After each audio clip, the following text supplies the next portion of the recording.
998 ईस्वी में महमूद गजनी अपने फादर के डेथ के बाद गजनवी सल्तनत का सुल्तान बना।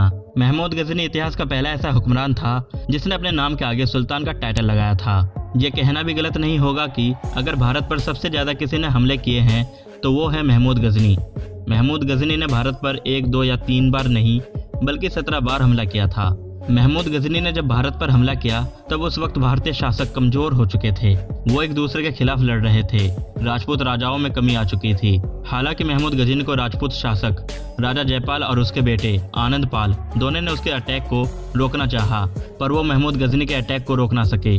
महमूद गजनी ने भारत में पहली बार 1001 ईस्वी में हमला किया।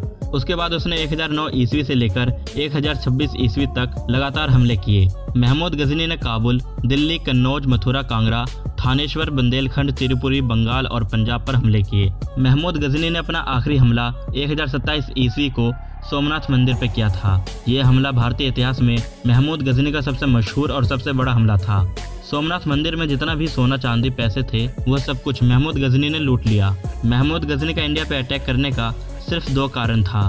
पहला, वो इंडिया में लूटमार करके अपनी सल्तनत को दौलतमंद और ताकतवर बनाना चाहता था, और दूसरा, भारत में इस्लाम फैलाना चाहता था। इन सब के बावजूद महमूद गजनी ने भारत में मुस्लिम सल्तनत कायम करने के बारे में नहीं सोचा। महमूद गजनी 1030 ईस्वी में इस दुनिया से अलविदा हुए।